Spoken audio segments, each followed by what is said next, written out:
ठीक है, तो अपने पास एक क्वेश्चन है। क्या दिया है? पढ़ते क्वेश्चन को। क्या दिया? A contractor plans to install two slides for the children to play in a park for the children below the age of 5 years. She prefers to have a slide whose top is at the height of इतना। मतलब जो slide है ना, उसका जो top है उसका height दिया बेसिकली। ये स्लाइड होगा ना, तो स्लाइड का टॉप का ग्राउंड से हाइट बोला है 1.5 metre and is incline at an angle 30 degree to the ground. मतलब जो स्लाइड है, इंक्लाइन मतलब उसका एंगल, ठीक है ना। तो ये जो स्लाइड है वो ग्राउंड के साथ कितना एंगल बना रहा है? 30। Whereas for elder children she wants to have a steep slide of height 3 metre. जो एल्डर चिल्ड्रन है उनके लिए जो हाइट होगा ना स्लाइड का, ऐसा ऐसा बच्चा होगा ना कोई, ऐसे स्लाइड होके आएगा नीचे। तो जो स्लाइड का हाइट है वो कितना है? 3 metre and incline at angle 60 degree to the ground. मतलब जो ग्राउंड के साथ ये स्लाइड का एंगल है वो कितना है? 60 degree. What should be the length of slide in each case? मतलब हमें स्लाइड का लेंथ चाहिए। स्लाइड मतलब क्या होता है? घसरगुंडी जिसके ऊपर बच्चे खेलते हो। तो बेसिकली देखो, अभी इसका पहले तो डायग्राम बनाओ। तो अपने पास दो स्लाइड है, ये है अपना ग्राउंड। तो हमने पहला एक स्लाइड बनाया ऐसा, ठीक है। उसको नाम दिया ABC, ठीक है। तो ये तुम्हारा स्लाइड है, स्लाइड ये वाला है। जो AC है ना, वो तुम्हारा स्लाइड है। AC is your slide. समझ में आ रहा है? Point A is top of the slide, ठीक है।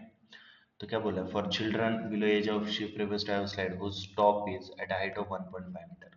मतलब जो टॉप है उसका ग्राउंड से हाइट कितना दिया? 1.5 मीटर।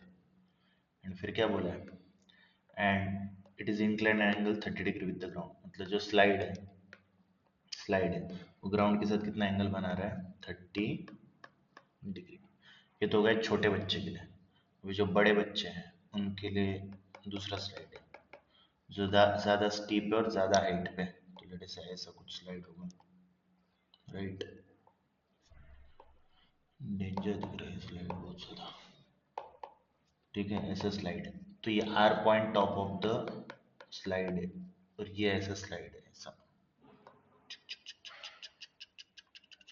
तो ऐसा बच्चा ऐसा आएगा स्लाइड के ऊपर, जैसे भी आएगा, मैं क्या करूँगा, ठीक है।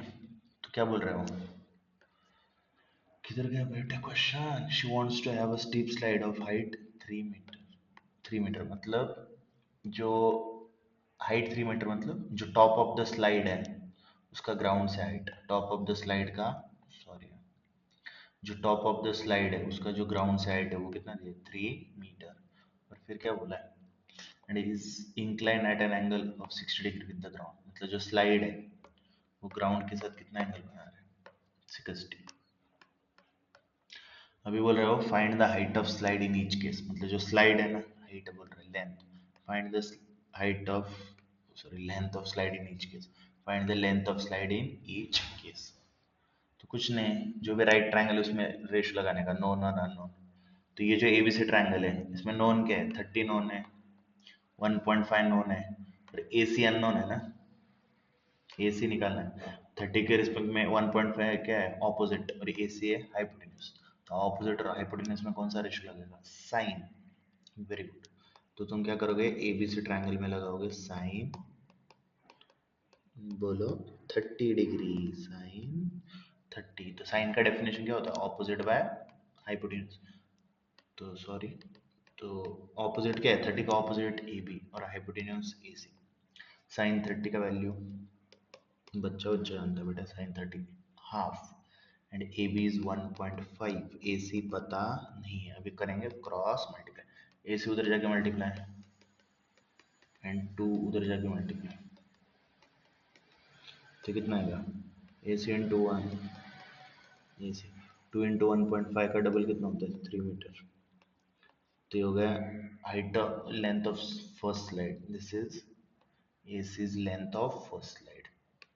It is length of first slide, 3 metre, ठीक है। अभी सेकंड स्लाइड का लेंथ ढूंढते हैं। अरे यार, सेकंड स्लाइड कौन सा? अपना PR। तो अगेन इसमें भी साइन ही लगेगा, 60 पता है, ऑपोजिट साइड पता है और हाइपोटेन्यूज ढूंढना है, तो ऑपोजिट और हाइपोटेन्यूज में अगेन क्या लगेगा, साइन। तो in triangle P Q R क्या लगाओगे तुम, साइन 60, राइट। तो in triangle P Q R sine 60, again sine is opposite by hypotenuse, तो 60 का ऑपोजिट आर क्यू और हाइपोटेन्यूज पी आर, तो साइन 60 कितना आएगा, R Q by P R. Sine 60 का value is nothing but √3/2, the RQ is how much, 3 I think, और PR तो पता करना है हमें, RQ is 3 ना, yes। अभी क्रॉस मल्टीप्लाई करो इसको, PR उधर जाके मल्टीप्लाई, 2 उधर जाके मल्टीप्लाई, तो कितना आएगा, √3 into PR is equal to 2 into 3, ठीक है। ओके, तो PR का वैल्यू कितना आएगा तुम्हारा, 2 इंटू 3 और √3 उधर जाके डिवाइड होगा। अभी तुम डिनोमिनेटर को रैशनलाइज भी कर सकते हो, या फिर 3 को भी ब्रेक करके लिख सकते हो। 3 को तुम क्या लिख सकते हो, √3 इंटू √3 इज नथिंग बट 3, ठीक है। √3 कैंसिल, तो कितना आ गया, 2√3 मीटर। तो ये क्या आ गया हमारे पास, length of second slide, second बोलो स्लाइड विच इज 2√3 मीटर। क्या बात है, अरे यार ये अच्छा नहीं बना, हाँ क्या बात है। तो आई थिंक ये तुम्हें समझा होगा, चलो।